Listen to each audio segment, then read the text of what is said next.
kick it back on over to John Billows for our 5-day weather forecast. John? Thank you, Tim. Well, not a lot of surprises this week. We're going to have some highs in the mid to upper 70s, and things are going to cool down to about 50 degrees or so each night. So not quite swimming season just yet, but we're getting there. Let's take a look at the nation. We've been tracking a small cold front that's been moving in from the northwest here, and... Sam? Okay, it sounds as though the cold front has expanded in size, and you can see that here. Okay, and it looks like it's continuing to grow. Look at that. Okay, if we jump back to our 5-day forecast, we're going to see a few changes. Expect highs in the upper 40s with lows down to 20 degrees or so each night. Might want to break out the heavy blankets again this week.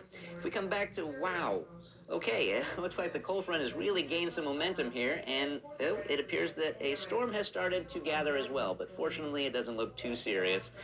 Okay, it's actually becoming a little serious. It seems that hail is starting to fall, about 1 millimeter in diameter.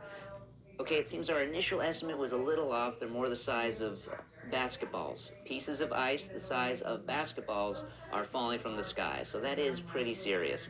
Everyone should probably be taking refuge under concrete structures just as fast as humanly possible.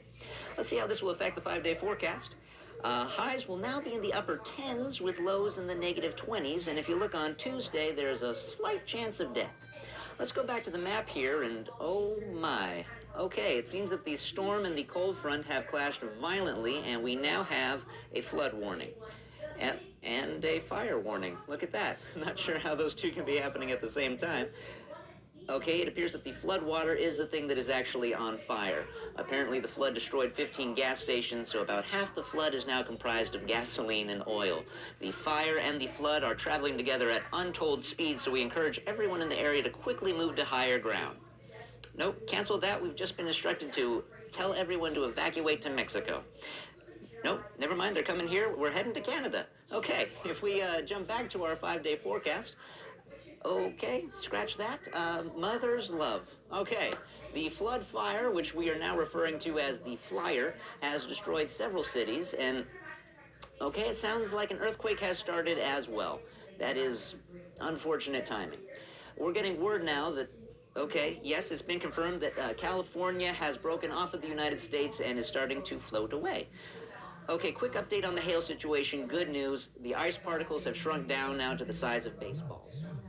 Oh, never mind, they are now enormous Volkswagen Beetle-sized pieces of ice, and they are covered in long spikes. So, oh my, looks like we have a tornado. No, 17 tornadoes, which are now hurling the car-sized spike balls at 85 miles an hour in every direction.